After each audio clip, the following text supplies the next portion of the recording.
Bismillahirrahmanirrahim. Assalamualaikum warahmatullahi wabarakatuh. Waalaikumsalam warahmatullahi wabarakatuh. Alhamdulillah. Alhamdulillahi rabbil alamin wal aqibatu lil muttaqin wala udwana illa 'alal zalimin. Asyhadu an la ilaha illallah wahdahu la syarika lah wa asyhadu anna Muhammadan 'abduhu wa rasuluhu la nabiyya ba'dah. Allahumma salli wa sallim wa barik ala sayyidina wa maulana Muhammadin wa ala alihi wa sahbihi ajma'in, amma ba'du. Qala Allah Ta'ala fi kitabihil karim wa huwa asdaqul qailin, a'udzu billahi minasy syaithanir rajim. Bismillahirrahmanirrahim. Wa ma khalaqtul jinna wal insa illa liya'budun. Wa qala Allah Ta'ala aidan utlu ma uhiya ilaika minal kitab wa aqimis shalah innas salata tanha 'anil fahsya'i wal munkar wa la zikrullahi akbar wallahu ya'lamu ma tasna'un. Shadaqallahul 'azim. Yang sama-sama kita muliakan, kita hormati Ketua DKM Masjid Al-Ikhwan Bapak Ustaz Anil Syuhadi dan juga segenap pengurusnya. Mudah-mudahan kesemuanya senantiasa diberikan kesehatan oleh Allah Subhanahu wa Ta'ala. Allah panjangkan umurnya, Allah luaskan rezekinya, sukses selamat dunia dan akhiratnya, amin ya rabbal alamin. Wa akhirna kiram Bapak Ustaz Afifuddin, Bapak Ustaz Naim, yang keduanya juga mudah-mudahan diberikan kesehatan oleh Allah Subhanahu wa Ta'ala. Allah panjangkan umurnya, Allah luaskan rezekinya, sukses selamat dunia dan akhiratnya, amin ya rabbal alamin.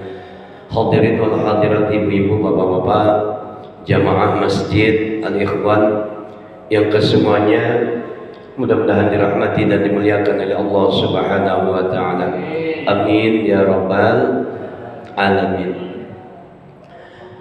Kalau kita berbicara tentang ibadah, ini adalah jalur yang benar, Pak, ya.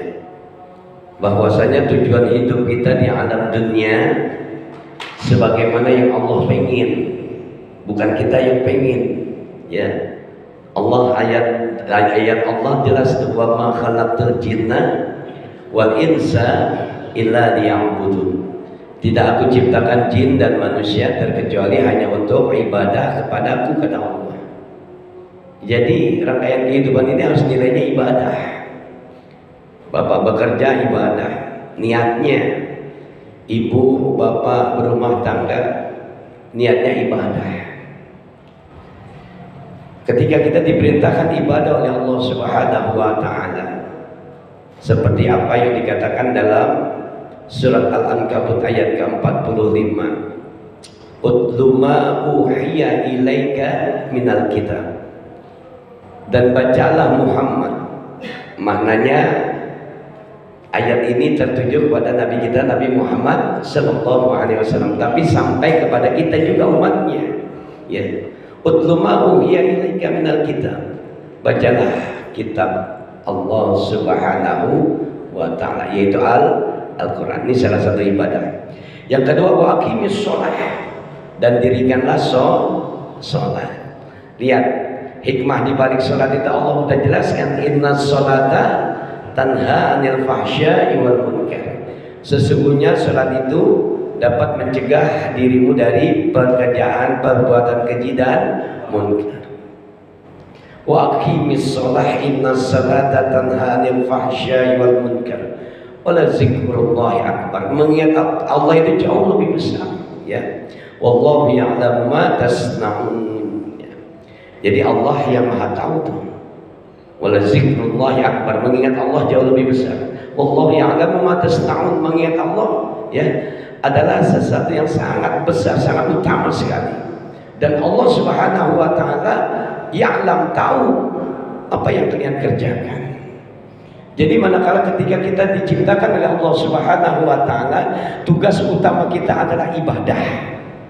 Ya, ibadah. Kalau Bapak Ibu dengar suara azan, persepsi yang ada di hati dan juga akal apa? Saya mau tanya, Allahu Akbar, Allahu Akbar. Baru juga zuhur, ya. Tahu-tahu udah asar. Tahu-tahu udah maghrib. Ketemu maghrib, azan lagi, yang nggak tahunya udah isya. Sadar nggak kira-kira ketika Allah panggil kita lewat satu seruan suara kumandang azan, Allahu Akbar, Allahu Akbar. Allah yang maha besar. Persepsi kita menjadikan panggilan Allah ini sama nih. Ya, saya rasa umum. Ini adalah satu bentuk kewajiban yang harus dikerjakan. Kalau tinjauan hukum Bapak, Ibu, mendengar suara azan perintah untuk ibadah sholat sebatas kewajiban, sangat merugikan. Itu sangat membebankan karena bentuknya adalah kewajiban. Berat nggak ngejalanin kewajiban? Makanya ada orang yang berangkat sholat malas, betul nggak? Bu, dengar, berangkat sholat malas nggak? Lagi goreng, yang serang. Allahu Akbar, Allahu Akbar. Kayaknya baru jam 9, tahu-tahu udah zuhur. Bapak berat nggak berangkat sholat ke masjid? Ya, kalau ini dijadikan sebagai satu tinjauan secara hukum adalah kewajiban, maka sangat membebankan kita, sangat memberatkan. Coba kita rubah persepsi kita ketika Allah perintahkan kita ibadah. Utlu ma uhiya ilaika minal kitab. Bacalah Al-Quran ya Muhammad. Bacalah Al-Quran ya umatnya Muhammad. Artinya apa? Supaya Al-Quran yang kita baca ini nanti jadi syafaat, Pak. Ya, nanti di alam kubur yang mampu menemani kita adalah bacaan Quran kita. Ini perlu diingat. Jadi bukan sekedar menggugurkan kewajiban. Kalau sekedar menggugurkan kewajiban, selesai baca udah, nggak ada hikmah yang terpendam di dalamnya. Ya, perintah Allah untuk ulama uhiya ilaika minal kitab. Nabi kita diperintahkan baca Al-Quran dan kita adalah umatnya juga membaca Al-Quran. Supaya apa, Pak? Pertama, ketika kita membaca Al-Quran ini ada ketenangan dalam hati kita. Jangan menganggap ini sebagai kewajiban aja, Pak, tapi jadikan ini sebagai titik awal dari sebuah pengharapan kita. Ya Allah, jadikanlah ini sebagai syafaatku nanti. Kira-kira ada nggak kayak gitu orang? Bapak baca Quran, udah baca Quran aja selesai. Ya enggak? Nah sekarang kita ngaji nih, makanya ngaji biar ada hikmahnya. Ya Allah, saya diperintahkan oleh Allah Subhanahu wa taala untuk ibadah lewat satu jalur yang utama yang namanya membaca Al-Quran.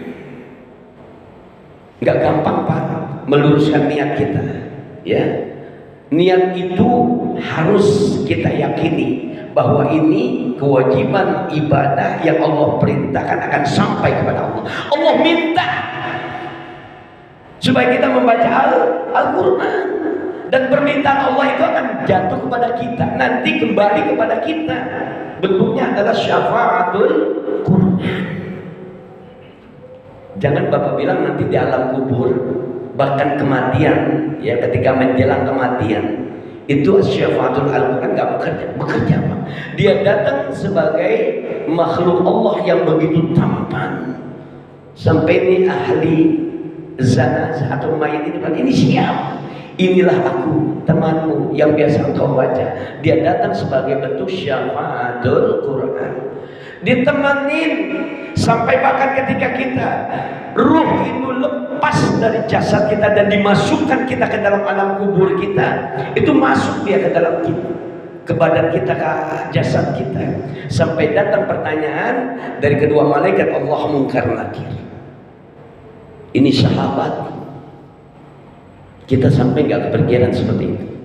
Makanya ketika kita diperintahkan oleh Allah untuk membaca Al-Quran, maka jadikan ini sebagai titik awal dari sebuah pengharapan bahwasanya Al-Quran yang saya baca itu akan menjadi pedoman, menjadi panduan, menjadi syafaatul nanti, menjadi penolongku ketika aku dimatikan oleh Allah, ketika aku ada di alam kuburnya Allah Subhanahu wa taala, ketika aku dibangkitkan oleh Allah Subhanahu wa taala. Panjang Pak perjalanan hidup kita, ya. Ketika Allah gelar yaumil akhir ada 7 tahapan, ya. Alam barzah, alam kubur. Kita nggak tahu bagaimana cerita kita ketika kita ada di alam kubur. Yang kedua, yaumul ba'ats, hari dibangkitkannya. Ya, wa nubi'u bisuri faidahu minal aghdasi ila rabbihim yansilun. Seperti apa yang Bapak baca tuh dalam surat Yasin ayat 351. Ketika sangkakala itu ditiupkan oleh Allah Subhanahu wa taala oleh malaikat Israfil pada sangkakala yang kedua, maka bangkit itu semua manusia. Ya. Semua berjalan menuju Tuhannya. Itu ada macam-macam, Pak. Ya. Manusia ada yang bangkit nggak punya tangan, nggak punya kaki. Ya.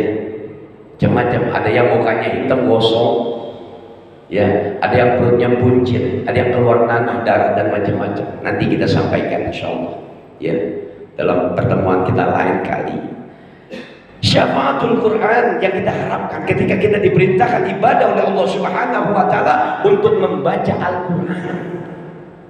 Jangan sampai Pak enggak dibaca. Usahakan minimal ya, kalau nggak cukup 1 juz satu hari, udah 1 ain aja dah. Gampang kan? Gampang Pak, sekarang aplikasi Quran ada. Ya, saya nggak cuma bicara seperti ini, tapi kita praktekkan. Ya, minimal 10 ayat aja. Selepas kita baca sholat, lantas kemudian baca Quran. Ya, tolong. Jadikan ini sebagai bentuk syafaat buat kita, titik awal di mana ada sebuah pengharapan kita kepada Allah Subhanahu wa taala, bukan sekedar menggugurkan kewajiban. Ini penting untuk kita. Ketika kita diperintahkan oleh Allah untuk ibadah lewat jalan yang namanya baca Al-Quran. Lantas kemudian kita diperintahkan oleh Allah, aqimus shalah, dirikanlah shalat. Ada satu bentuk kewajiban ketika kita mendengar suaranya Allahu Akbar, Allahu Akbar. Ya Allah, berat banget mau berangkat ke masjid aja. Ya Pak, ngaku ya Pak. Berat nggak kira-kira? Berat ya?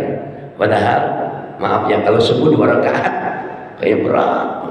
Kenapa? Karena persepsi kita sampai saat ini mengatakan bahwasanya sholat itu adalah wajib untuk kita kerjakan. Tapi kita tambahkan, kita tingkatkan. Mungkin ya, ketika saya meminta kesulitan saya diselesaikan oleh Allah Subhanahu wa taala dalam urusan pekerjaan saya, dalam urusan rumah tangga saya, dalam pembelajaran saya, dalam cerita kehidupan saya, dalam segala ujian saya minta tolong sama Allah. Di titik perintah tentang ibadah lewat sholat ada sebuah pengharapan, mudah-mudahan ini menjadi syafaat datangnya pertolongan Allah Subhanahu wa taala. Ketika kita sujud tuh Pak, ketika kita ruku, ketika kita sujud, Allah datangkan pertolongan kita. Makanya kesulitan dalam rumah tangga, kesulitan dalam tugas dan pekerjaan kita, kesulitan dalam kancah kehidupan kita, Allah hadirkan tuh yang namanya pertolongan. Ista'inu bis-sabri was-shalah. Sampai nggak sejauh itu Pak? Kalau kita mau ngerjain sholat, belum sampai situ Pak Ustadz, ilmunya belum sampai. Sebatas dan juga gua harus ke masjid, ya, berjamaah sholat. Ya, katakan dalam hati kita, ini adalah kewajiban yang Kau perintahkan kepadaku ya Allah, dan ini mungkin awal dari sebuah titik datangnya syafaat untuk diriku ya Allah. Ketika aku ruku, ketika aku sujud, insya Allah pertolongan Allah diberikan oleh Allah Subhanahu wa taala. Jadi dari setiap sholat ke sholat ada harapan datangnya syafaat. Gampang gak kira-kira? Insya Allah. Jangan bilang susah Pak. Ya, kalau kita ini jadikan kewajiban berat, ya, Nggak berangkat ke masjidnya berat bener. Ya, padahal tinggal melangkah apa salahnya sih? Ya. Jadikan setiap perintah ibadah yang Allah perintahkan kepada kita ada harapan di sana Allah hadirkan syafaat. Syafaat bentuknya pertolongan. Paham ya Pak ya? Kemarin kita lanjut. Ini sedikit nasihat aja buat kita agar kita nambah motivasi ya dalam pembelajaran kita kali ini. Ada perintah baca Al-Quran, ya baca Quran. Ada perintah sholat, ya kerjakan. Dan ini harapan kita adalah adanya syafaat dari setiap ibadah yang Allah perintahkan untuk kita. Ya, kita lanjut. Kemarin sampai kepada berdiri mengerjakan rakaat yang kedua. Ya, setelah rakaat kedua, lantas kemudian kita tasyahud awal. Ya, tasyahud awal itu ada di sholat apa aja Pak? Ayo, kadang-kadang mikir juga ditanya. Tasyahud awal itu ada di sholat zuhur, terus kemudian asar, terus kemudian maghrib, isya. Subuh ada nggak tasyahud awal? Nggak ada, cuma sekali doang ya Bu. Paham ya? Ini bukan pertanyaan nyinggung, nggak, cuma ngingetin doang. Ya, berarti sholat subuh nggak ada tasyahud awal ya. Dilakukan pada saat sholat maghrib, ya, zuhur, ya, asyar dan isya.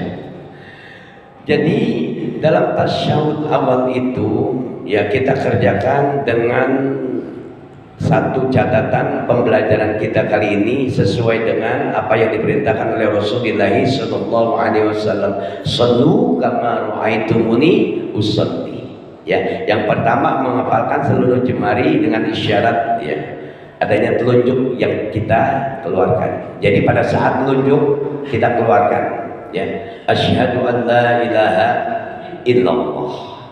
Mata kita arahnya ke telunjuk. Nggak usah lagi lihat ke atas Pak. Ya. Lantas kemudian jari kelingking, jari manis, kepal, jari tengah, ya jari daukan dan jari telunjuk berisyarat mengacungkan jari telunjuk ke kiblat. Ya, dipahamlah insyaallah. Ya, semua mengarah kepada panjangan telunjuk, tetap pada satu acuan kiblat yang kita kerjakan sholat menghadap di kiblat. Tangan kiri diletakkan di atas lutut seolah-olah menggenggam, ya, atau boleh juga membentangkannya tanpa menggenggam, ya, boleh. Ya, ini tasyahud awal. Ya. Lantas kemudian pada tasyahud akhir juga kita sama seperti ya tasyahud awal, cuman duduknya beda lagi ya, langsung ya, kalau bahasa kita udah rebahan udah di pantat kita tuh ya, udah berharap. Di sana juga ada banyak doa yang kita minta. Ini udah kita pelajarin ya beberapa bulan yang lalu ya, setelah kita membaca lafaz selawat kepada Nabi Muhammad SAW pada lafaz fil alamina innaka hamidum majid. Ini jangan ditinggalin kalau bisa. Kadang-kadang kan kita nggak sempat baca, imamnya terlalu buru-buru, terlalu cepat. Ya, ada 4 harapan ya kalimat doa yang kita baca di sana. Allahumma inni a'udzubika min azabi jahannam, wa min azabil qabri, wa min fitnatil mahya wal mamat, wa min fitnatil masihid dajjal. Closingnya Allahumma a'inni ala zikrika wa syukrika wa husni ibadatik. Assalamualaikum warahmatullah. Baca lafadznya, selesaikan dulu Pak, jangan sambil Bu. Lihat Bu, Assalamualaikum warahmatullah, salah itu. Ini kebanyakan kita seperti itu ya, nggak belajar. Jadi selesaikan dulu. Itu kan kalimat doa. Assalamualaikum warahmatullah. Baru nengok ke kanan. Kemudian balikin lagi. Assalamualaikum warahmatullah. Baru gerak. Yang nggak begini. Assalamualaikum, assalamualaikum, enggak. Ya, makanya pentingnya kita belajar ya.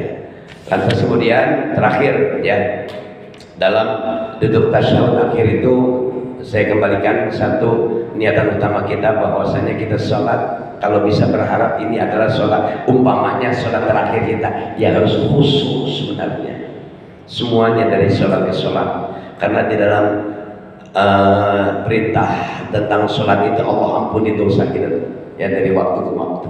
Makanya orang-orang yang mendirikan ibadah sholat adalah orang-orang yang diberikan keberuntungan oleh Allah Subhanahu wa Ta'ala. Nggak bakalan rugi Ya ibarat perniagaan gak bakalan rugi. Innal ladzina yatluna kitab wa aqimis shalah. Termasuk ya. Ini arahannya apa? Yarjuna tijaratan lan tabur. Nanti dia bertemu dengan Tuhannya. Dia dapatkan keberuntungan dari Allah Subhanahu wa taala. Cuma banyak yang nggak tahu. Ya. Paham sampai di sini Pak ya? Cukup ya.